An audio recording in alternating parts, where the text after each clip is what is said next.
Welcome to Charlie in Sotogrande, the podcast where we look at the people, the places, and the passions that make Sotogrande this fantastic community it is. Describe Sotogrande in one sentence. Wow. Sotogrande is an elegant, exclusive destination. Welcome everybody back to Charlie in Sotogrande's podcast. Okay, this is the podcast where we dive into the people, the places, and of course the passions that make Sotogrande such a wonderful community.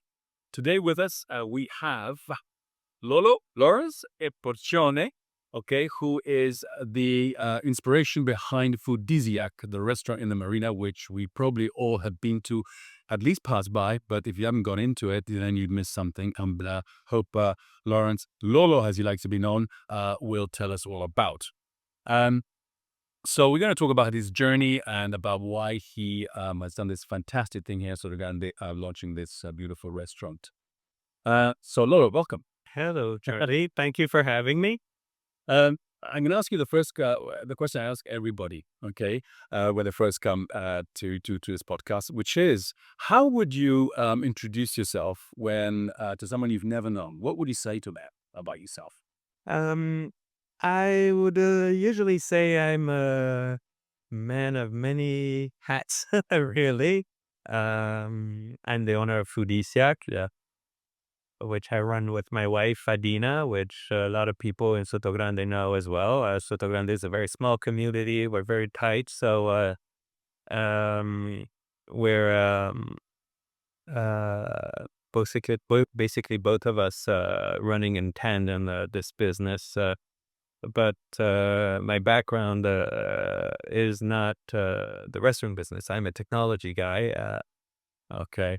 I'm mostly known for having started an online marketplace for the most beautiful things on earth called firstdibs.com. And I sold that business years ago. And Where was this based in Sotogrande? So it was based in New York. Or New York, okay. I started it when I was living in Paris. Okay. And I'm American. Born and bred in America, okay. Born in America, bred in France. So I grew up in France from an Italian mother, raised by an Italian mother and the Italian origin father. And we always maintained ties with the U.S. And at some point, I met some American partners, and we started this business that connected antique dealers from the Paris flea market, which is worldwide known for having some of the most beautiful antique pieces, with American decorators, essentially on the West Coast initially. But then the business picked up and became the leader in online antique furniture trading. This was 25 years ago. Okay. 20 years ago. When online was relatively new. I mean, today everyone, uses Amazon and everything else, buys stuff. But in those days, eBay was just picking up and was pretty much the only place where you could buy furniture. What we really established was the notion of trusted middleman and created the trust environment necessary to be able to trade high-value items on the internet. So we started B2B and B2C as well. Yeah, B2B and B2C as well, absolutely. And when we started, people were saying, oh, no, there's so much fraud on the internet. You would never make a business out of this and all that. And then, from one day to another, we were trading furniture items, as you may know, that, reach prices that are museum type items. So how did you end up from the US go to France? And what age did you go there? School? I was born in New York, but my dad had an affinity with France. He loved France. He had been to France before as a lawyer. He was a lawyer, and he had the opportunity to open a law firm in Paris for an American branch, for an American company. And so he moved, and I was 1 year old. So I grew up in France. I went to French lycée. I speak French better than I speak English. C'est vrai? C'est vrai, je parle très bien français. Ah, c'est bien, on peut le faire ça en français. Alors, on peut le faire si tu veux. Si tu parles en français. I always would prefer English, I'm sure. But so actually, he is the one who had um, this love of France and its gastronomy. Yeah. And as I grew up, my mom went to the Cordon Bleu school uh, because, in those days, in the 70s, it was something that was done quite a lot. American families that were moving to Paris, the wife would go to study at the Cordon Bleu to cook French cuisine in the. Wasn't it a famous film of a famous? Yes, inspired by Julia Child. Yes, yes. My mom went to Cordon Bleu just about at the same time as Julia Child. So, Okay. and this was 50 years ago. So anyway, we kind of had this love of gastronomy. My dad used to take us around France to all these Michelin restaurants, and so uh, that was quite uh, um, uh, important for us. So your background within getting to know food, and I've heard stories about very big chefs, good chefs. They learn to cook in their mother's kitchen. Yeah, By smell, by taste, by and you begin to understand how to mix heat, fire, fat, the whole thing, and that's where it starts. And funny enough, I don't know, but if you haven't had that and you haven't got his sense of taste, by the time you're 18, 19, 20, you sort of mature. It's very difficult to start after that age because your palate is that's true. That's true. The taste buds really develop at the age of 5 and 6, 7 when you're very, very little, and it's true that they tend to you tend to lose your sense of taste as you pass the adult age. So it's true. It's very important to give your kids, and that's what I'm trying to do with and my girls as well. Give them uh, a way to develop their senses, smell and taste. Yeah. So how do you go from going into tech? I mean, if your young passion may be forced upon you by your dad, not forced, but it's making you very pleasurable, I suppose. Get into tech. Was that another passion you had? Yeah. My dad brought a computer, one of the first home personal computers in the 80s. Uh, and he didn't really know what to do with it. So I pretty much had it for myself. And in those days, you couldn't do much with a computer other than to learn how to program them. Yeah. So I started very young to do some computer programming, and later it kind of I kind of lost interest. And being in a family of lawyers, I actually studied law after getting my baccalaureate, and that didn't work out too well. And my mom, who had been back to university studying art history in her 40s, uh, told me, "Oh, they have a computer science program at the American University in Paris, and it's a really good program. And maybe that's more your thing than the studying law." So I changed. I switched gears and I went to study computer science. And there I realized that I really had a talent for it because it was very little effort, and I was getting straight A's everywhere. That was great for me. And through that, I got an internship at Apple, and then they hired me, and I became a software engineer after for a large corporation after my degree. And With Apple. with Apple, it was at the worst time of Apple.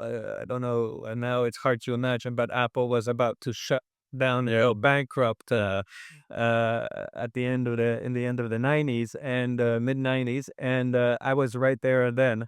And when Steve Jobs just came back on board, so uh, I had a good experience, but I think I wasn't really built for corporate life, and I kind of always wanted to do my own thing. So I started my own multimedia company, is how we used to call it, because we used to do pretty much everything. In those days, we were doing CD-ROMs, video production, and things like that.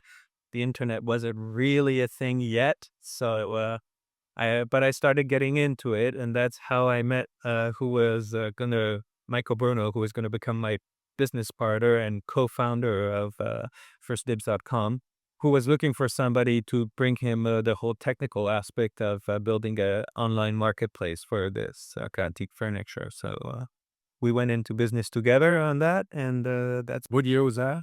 this was in 1999. And where was Amazon then? Amazon was just was just coming to life, yeah, pretty much. We started more or less at the same time. Facebook wasn't even in the picture in those days.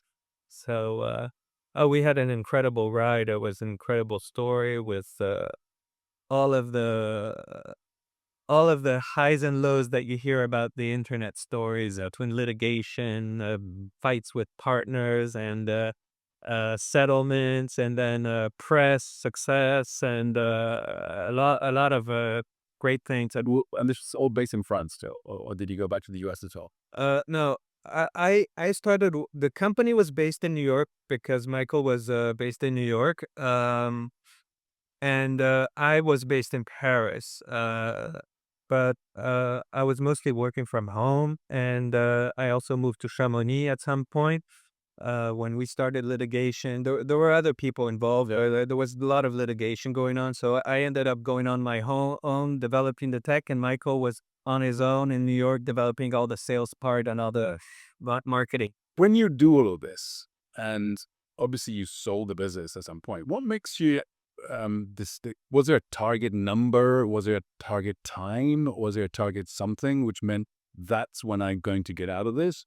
Or was it something that you just said, oh, enough of this, I want to do something new? Or did the passion for food and all that overtake your passion for what you were doing?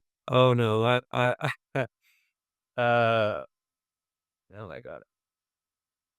And I think back about it, and what happened is that after all this litigation with other partners, which tried to take the business from us, and in the end, all this ended up in a nice big settlement, thanks to investors, Silicon Valley type of investors. Uh, uh, they came in and they brought in a whole new executive team, and they told us, "Oh, you guys are so great. You're going to do such an amazing job with us behind you, helping you uh, roll out your vision."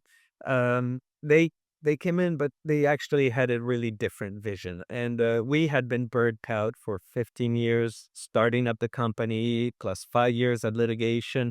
It was very consuming. So at that point, we started fighting with the investors because we had a total different vision.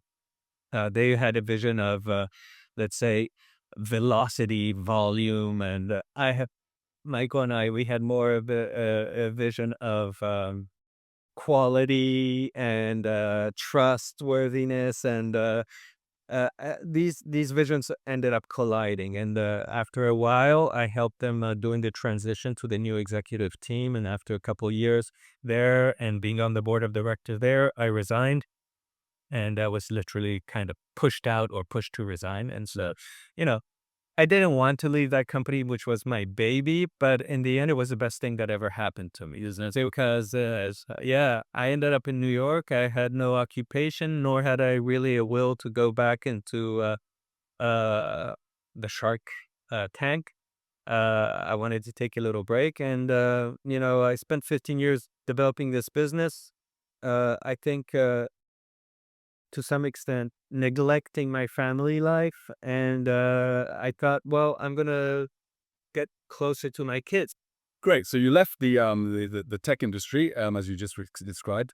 What brought you to Sotogrande? How did you end up here? Well, as a matter of fact, I didn't really know Sotogrande until I divorced, and and my wife moved to the Costa del Sol, to Sotogrande.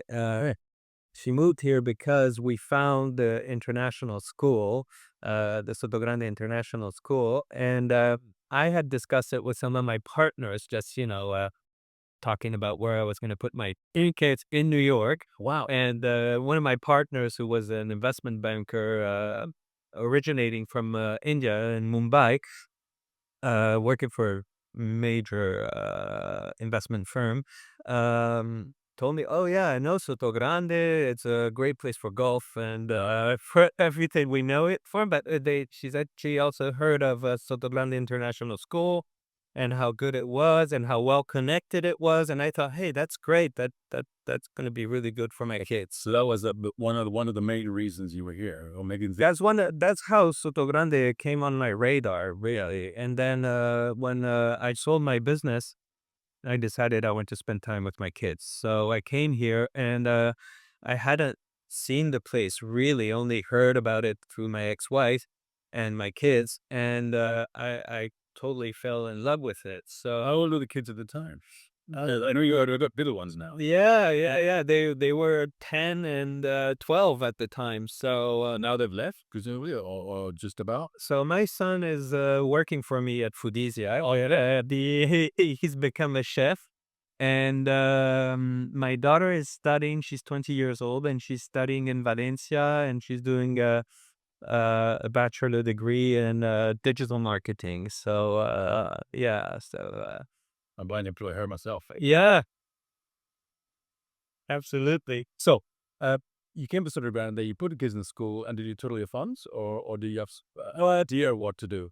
Initially, I was still like thinking, what am I gonna do next, to be honest? And I was single at the time, and all I knew is that, um, so, I lived in Paris. I started the business in Paris, but then when I divorced, I moved to the US and I spent like 5 years in the US full time. But I'm more European than I am American, to be honest, though. And I always wanted to come back to Europe. So I didn't know if I was going to come back to France or to Spain but I had just sold my business. I felt like I was never going to need to work again. So I decided I'm going to stay here in Soto Grande, enjoy a little bit the time, travel a little bit. And I bought a house here and started a renovation project. Having been in the design business through my online venture, I developed a taste for design, furniture, and so I bought a house that was a fixer-upper. Whereabouts in Sotogrande? It's on Calle Aragon. It's very close to where we are right now. I really took the opportunity of renovating my house with Spanish tea to really start learning Spanish, integrating myself to Soto Grande and learning the area, which took me a little while. But then at some point, I was traveling a lot, and I went to London looking for maybe an apartment, possibly a real estate investment, and I met Adina. She was studying to be a Pilates instructor. So we met there, and we connected immediately. And just a couple months later, she moved to Soto Grande with me, and we became what I like to think as foodies, real foodies, because we were traveling around the world, going from one restaurant to another restaurant, and trying to develop our culture. So is that where the idea or inspiration of cuisine without borders came from?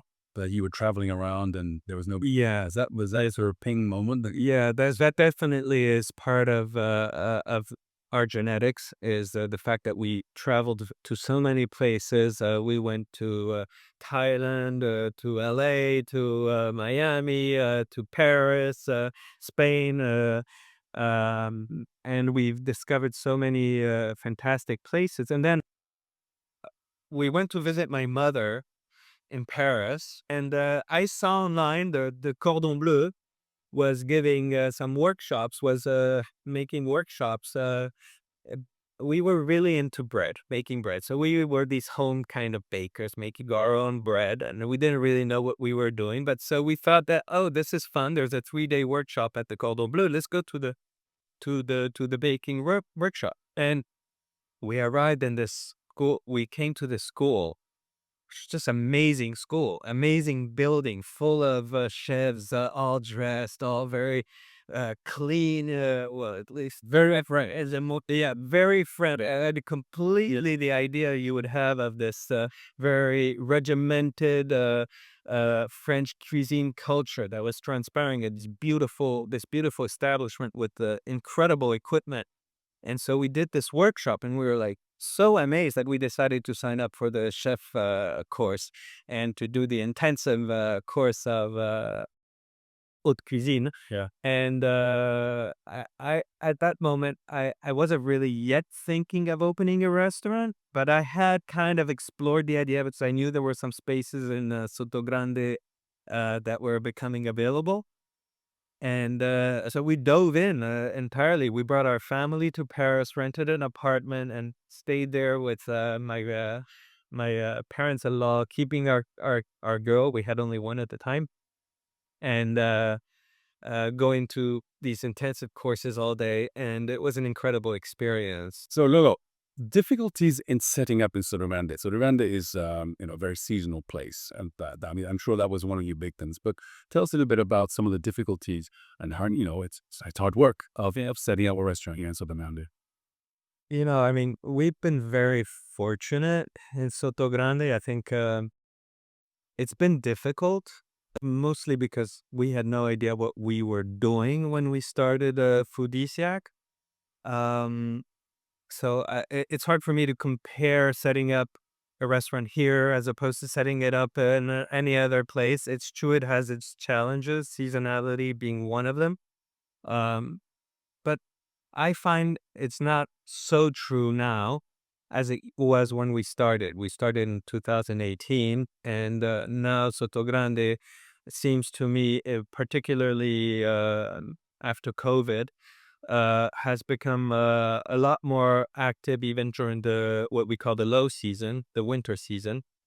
There are a lot of residents. There's uh, if I'm not mistaken, about 1,500 students and their parents at the international school. All these are vibrant and strong actors at the community. It's true, it's a tight community, and I think Foodisiac connects well with this community. My Adina and myself feel we're very close to our customers. Our customers resemble us. A lot of them have stories similar to ours, and tastes similar to ours. Um, we're very passionate about what we do, and so really focus on better eating. So it's true, you can eat fries or burgers at my place, but it's not only about indulgence, right? Everything that we do it from scratch. We do it with the best ingredients. We try not to use any processed food.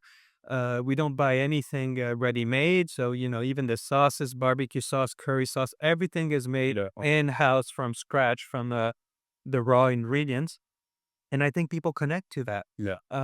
When I started, what I really wanted was to be able to have my croissant uh, here in Sotogrande because I could not find any decent bread anywhere. And, That's something you do as well. You have like a mini bakery.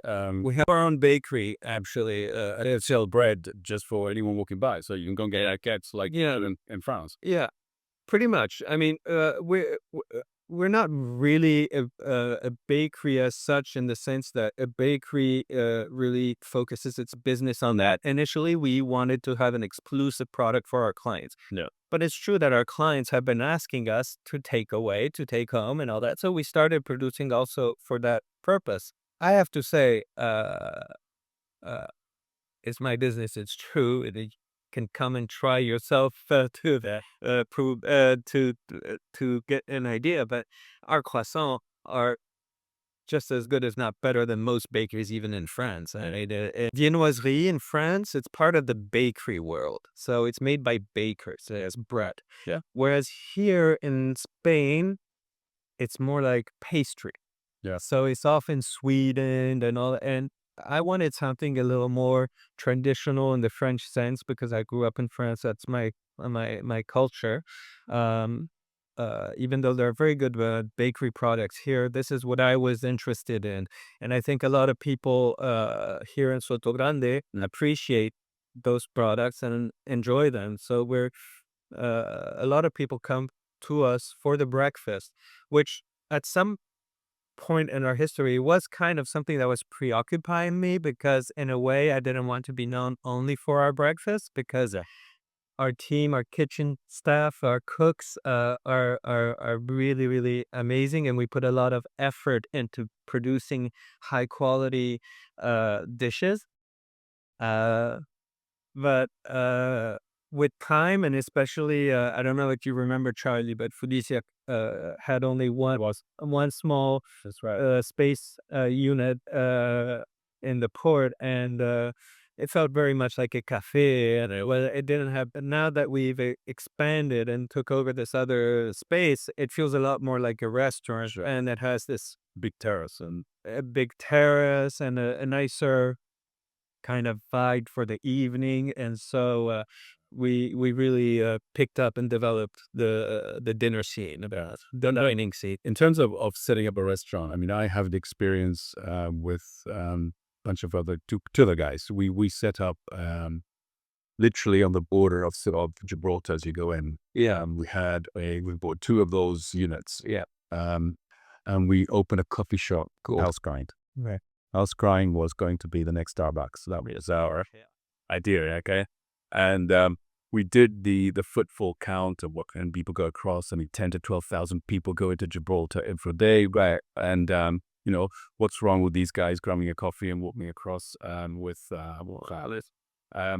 And the numbers were working. We needed an average of €5 a head, and taking a coffee would get half of that. Some will grab a bun or something, or a donut or whatever we were selling as well. And we needed 600 of these a day to make it a very nice viable business. Okay, but the coffee shop there, the Spanish guy, we had 7 employees, because we were from 7 in the morning to 9 o'clock at night. Yeah. So we had this thing, all declared, all official, all be paid their social securities, the whole lot. Next door, they were with the cousin and the uncle and the auntie. They were working in it, so the playing field wasn't flat. Yeah.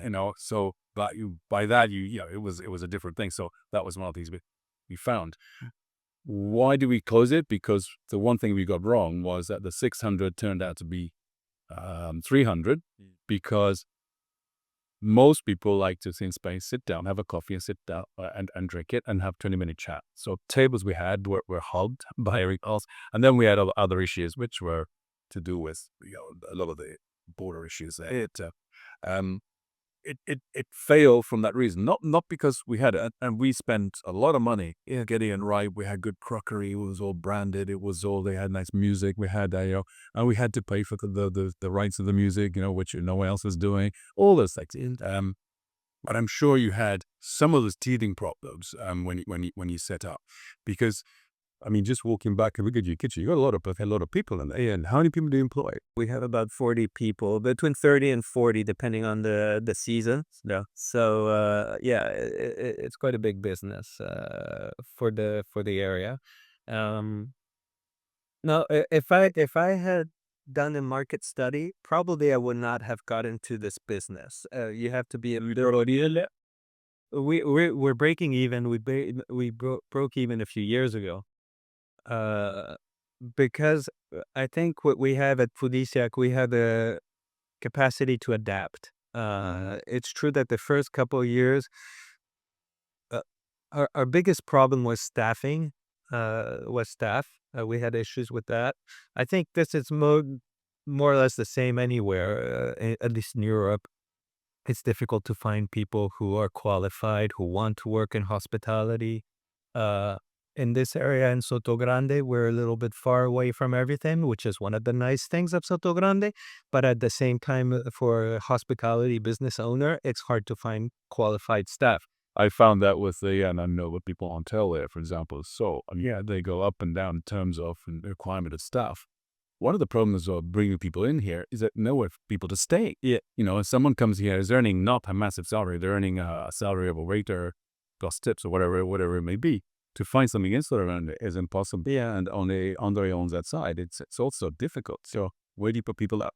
that's been very difficult to really.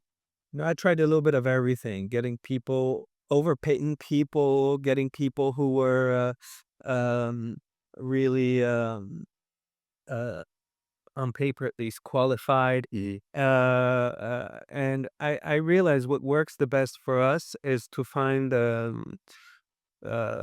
young young people from the area, from Algeciras or Estepona or Sabinias, and even if they don't have that much experience, train them ourselves. Sounds okay. Uh, So you mold them to what you want. yeah, and I focus more on personality now to try to get people who are good people and who have work ethics to come work with us and who embrace the Foodisiac culture. I think that's one of the most important things, especially when you live in a small community such as ours. Some of our customers come every day, so they develop a relationship with us or with our staff, and it's very important to have people who are pleasant and who provide service by the standards you and I are used to. When you look at the offer that we have here in Sotogrande, I think only one place I can say K Yeah, yeah, is the one where people go back, and where I think the secret is not being, yes, they have a waterfront positioning. That's different, but it's the people that Nono has employed. yeah. All these years, and some guys have been there since they were children and never gray hair. And it's the experience of going in there, the hello Charlie, how are you? You're coming in. That is almost more memorable than what you're actually consuming in terms of a coffee or of course a bill or and so it's the experience, how you sharing it and how they treat you. And that is so important, I feel. Absolutely. When I moved here first, it was pretty much the only place I was going to, because it's not that much choice in Sotogrande. A little more now, but in the first years, 10 years ago when I moved here, and yeah, they have this affinity with their customers. They recognize you. They know your kids, and I appreciated that a lot. I also appreciated that they were open all day. So that's what we did with Foodisiac as well, because we also opened in an area of the Marina, which 10 years ago was deserted. There was absolutely nothing going on there, especially during the day. And I figured, if if people are going to come over to this side and find nothing open, nothing available, they're never going to come back. Yeah. So I figured, okay, it might be a little bit of a risk, and I probably lost a little bit of money the first few years for that. But I figured I have to be open all the time, and I have to have something going on all the time. Whether it's a cafe, you come for a cafe, or you come for buy a baguette, or you come for breakfast or a full-fledged dinner. Yeah. We're there, and we're gonna try to do our best to service you that. And it turns out that area of the Marina, with the help also of the Sunday market, has really picked up, and more restaurants have moved to this side, and we're all trying to work together to provide a nice, agreeable location to go out and dine at night. And Yeah. And I think that's very important that you do have a choice, because going back to the same place every day is not something that everyone wants to do. But you do need a little bit of a choice, and getting together and then working as a team, I think is great. although I'll tell you one thing that's nice with the breakfast business is that usually I find that when you find a place that you like for breakfast, you kind of go every day. Yes. You find the coffee you like, you find the bread you like, you find the butter you like. That's where you go. But it's true for dinner. You want to go to. Yeah. You don't go every day to eat at although we do have some people who come several times a day. But but it's true. And for us, this is what I've seen. I've heard a lot of people say, some people in the business say, "Oh, he's taking my business and all that," and I don't see it like that at all. I think the more the merrier. It is attracting. It's attracting people. We all have to just try to focus together to create a great Sotogrande experience. That's very short-sighted, anyone said. I mean, I remember when the Marina was going there and I was speaking to Nono from the K, and I said, what do you think about that? He says, fantastic. Said that the only, I mean, if I'm at the top, and the bottom is getting bigger and bigger, guess what? We're all in the bro. And they get more people coming here. You know, he was so keen that works. And that's what I found true as well. Whenever we developed, there were very few restaurants in the area, and more restaurants have opened. There's probably 3 times more tables now on the side of the Marina than when we started, and we keep on growing, and we keep on creating a good experience. And I think it's thanks to all of us together creating a nice area. I mean, we have to face it. The whole port needs a little more dynamics, a little more enjoyment, pleasure, because that's the center of entertainment. Yeah. But we do have to be careful. We don't want to be banus. No, You know, so it's, and I critique sometimes. I'm walking by and someone's saying, come into the restaurant. oh yeah, I like that. I know. And I've struggled with some of our neighbors. We used to do that. Nobody does it anymore, but I didn't want to feel like this. These places like in South Italy or Greece where they try to you don't want them. Yeah, it's got to be a hold you hostage at their table. yeah. What do you think? What happened with Casabon? That's a restaurant was meant to be a little bit more exclusive, maybe. I'm not sure. But is it closed? Is it the same or To be honest, I don't have any information. What I can say is that the higher end restaurants around here there have been various attempts, and it's hard to get through the winter. I know that as a restaurant owner. So I can imagine there were some difficulties there.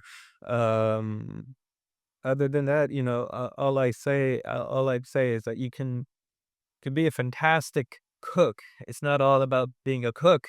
You also have to be a businessman, and you also have to adapt, and you have to have. I was fortunate that I was 100%. I am 100% in control of my business. I had no partners. I was able I could afford to lose a little bit of money at first, and keep on going and adapt and analyze, very organically, actually. I'll have to tell you, I didn't really make so many market studies to try to figure out where should I go next? What should I do next? We really try to do what we like. And that creates a connection with the customers. I think that's what's very important, is to connect to your community. If you want to survive all year round in Sotogrande, you have to be part of the community. Juan Moncayo, my neighbor, is part of this community for a long time. Yes. He knows everybody. Myself, I'm starting to feel like a active and very well integrated part of the community, as is my wife. My wife, my wife should be sitting here with me, to be honest, because she is as one of these were and she's a fantastic pastry chef. I have to tell you, she has a lot more talent than I have in the kitchen. But I'm a little better with business, but just I would say intuitively, because I have this capacity of adaptation, which I had with First Dibs, my tech business. I find the question that people often ask me, since you're not asking it, is how do you go from a tech business to a restaurant business? And in reality, for me, I don't find such a big difference, really, because of any business is a human adventure. And First Dibs was a human adventure, really. When I sold First Dibs, we were making a lot more money than I'm making with Foodisiac, but we were about 40 people there before we started bringing in investors, and then it grew to 200 and then to 500 people. But Foodisiac that's what it is. Every day I go there to Foodisiac, and I have my team there. And that's where we're trying to reach, is this point where we collectively have a common culture, a common goal, which is to serve and bring happy moments to the clients. No, that's so true, and I think it's you hit it on the head. I mean, business is business, and I think if you have to add on or bolt on your commercial expertise, that makes you not go broke. Well, it is, when you're going to go broke, oh, and see how we can grow. So understanding a P&L, understanding a balance sheet is so important, and I think a lot of the people that go to the wall here are just gone blue. They just don't understand. Yeah, I know people that, my neighbors in this place over there. How do you control your VAT? You have to pay it every month on the end of the quarter. I says, I put it aside. Oh, you don't use it as your working capital? No, you have to pay it. They're cut trace your, not pay your employees, you just have to pay the VAT. I mean, that's just a number. So the simple way of doing that, which is, doing that. Just before you go, one on the high end that we just been talking about, when I think of some, you can't also to burn down, but and I'm sure it's going to open up. That's a destination. In other words, people get a car and go there because they have an offering which is worthwhile going to and paying for. Yeah. In the marina, I find sometimes it's difficult to illegal parking downstairs. Right. And a destination there is a different type of destination. Yeah, but I think there are, I want to go to yours or to the one next door or wherever is a good thing. Shouldn't Sotogrande have more destination restaurants? I know we can't be inside the community, but isn't that something that is space for it, or because of the number of people that are here throughout the year, which I think is about 8,000. Yeah, it goes up to 30, 35 in the summer. That's a very different story. But is there room for a specialist Japanese? There used to be in San Roque Club, as you probably know, or a specialist something, or not. I mean, what's your feeling on that? Yeah, I've seen in the 10 years, which is short with respect to the entire life of Sotogrande, but in the last 10 years that I've been here, I've seen Sotogrande change so much. And as it grows, there are more people who who who develop businesses and who have the capacity to maybe there wasn't a space for Foodisiac 15 years ago, and maybe that's why we were able to develop it, because there was a space there available for us. That's what I felt when I moved here, is that there was an opportunity because there was so little. And I do totally agree with you. A nice high-end Asian restaurant, which I entertained the idea of doing at some point, but uh, I think also, the and I think that going back to some issues that might affect some of the higher end restaurants, is that we're in this is a particular scene, Sotogrande, in the sense that you have families. It's very family oriented, or when it's high season, it's more like volume tourism. I think when you have a high-end restaurant in a city like Madrid or Paris, you might depend a lot more on corporate business, on people who are going out with their business cards, inviting customers, trying to impress them and all that. You have a lot less of this here. So, we might have started with a little bit of an ideal of, doing these exceptional things. But I find that in reality, I'm dealing with families who come with their kids. They don't want to spend $600 euros every day on their dining.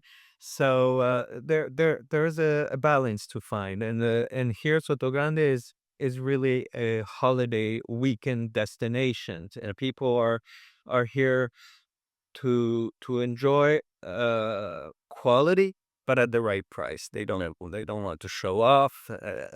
Going to your point of Puerto Banús, where there's a lot more of that going on, where it's just nice to pay an expensive bill just to show off that you can expect. Romano, yes, go Nobu and whatever else there. And But don't get me wrong, people here really expect quality. They are people who travel a lot, who know what's going on around the world, and that's why we have such a big mix of dishes a broad mix of dishes. You had, and we don't compromise on on the ingredients we use.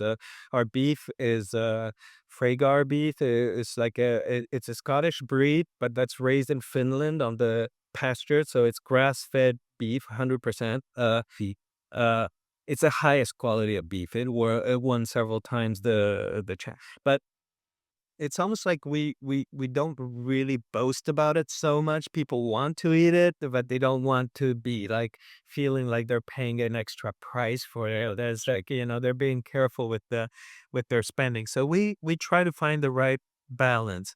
What is you think, four people, I was in your restaurant with another couple. I had the lovely beef. It was great.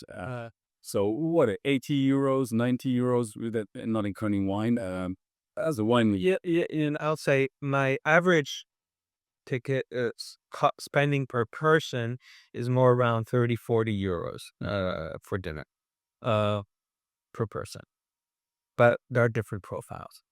sure. When I have a typical Northern European, let's say French or even Italian couple, two people, they'll sit down, they'll have a starter, they'll have a glass of champagne, they'll have a main course, they have a dessert and a bottle of wine. Obviously, they spend a little bit more, closer to what you're saying, about 80 euros maybe per person. Um, but then I also have on the other side of the spectrum, I have four kids from SIS who come at night. They share a plate of nachos, which is really big, and they have Coca-Cola or something like that, and they get away with less than 12 euros per person. You have a little bit of but we try to tend to everybody and really with the same care, so that indeed we become a destination in Sotogrande. And we have found that a lot of people now uh, come from Gibraltar, from Marbella, from Malaga, from Sevilla to Foodisiac, saying, "Oh, I came here because my friend told me, and I said I have to come here." And whether it is sometimes even just for breakfast or sometimes for dinner, and that's very gratifying. Yeah, yes, yeah. Yeah, I realize that this business has a strong component of loyalty. Um, Customers who come tend to come back, and that's a very, very strong component of the success of a restaurant, I think. Not having had many restaurants in my time. As far as Foodisiac goes, that is very routine. This is our key business. Word of mouth as well. Yeah, word of mouth, okay. And one more question. What's the future for Foodisia? Do you have plans to do anything with it, or do you have any new projects maybe with the Sotogrande? And now that you got this experience, do you think there's another something else you can do? Well, we've had various discussions about opening other Foodisiacs, whether it be part of hotels or on their own independently, in various other locations. Right now, I'm very dedicated to Foodisiac Sotogrande because I like what we're doing. I like the way I can actually balance the priorities of my life, of my family life, and of the business. The business is very absorbing. There's a lot to do, and I do um, all of the marketing, all of the technology that's behind the business. And I'm actually using Foodisiac as a lab to develop some hospitality software. So I haven't given up on the software, and it's something that I've always loved and that I continue doing. So most of Foodisiac's operations are supported by software that I wrote, and I take it day by day. We'll see tomorrow what brings, but we really want to bring better food, and that's what we're focused on. And our pleasure is bringing you good bread that you, Charlie, have the place to bring your clients and show them how nice Sotogrande has become or is as a destination. And we would enjoy that. Okay. One more question. I ask everybody to please, before they leave, describe Sotogrande in one sentence. Wow.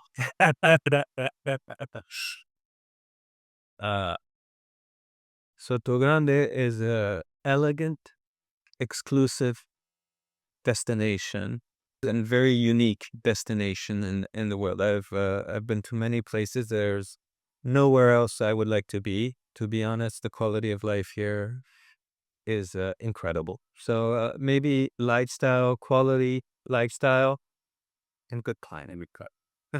That's I'm sure I'm not the only one who says that, but yeah, it's true. So living with a sunny day almost every day is just amazing. So Okay.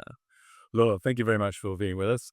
It's you shared a lot of your stories. That's very, very lovely for you to have done so with us. And Foodisiac, I think, is a great reference for restaurant and culinary experiences here in Sotogrande, and it's all down to you, Laura. Well done. Thank you very much. thank you very much, Charlie.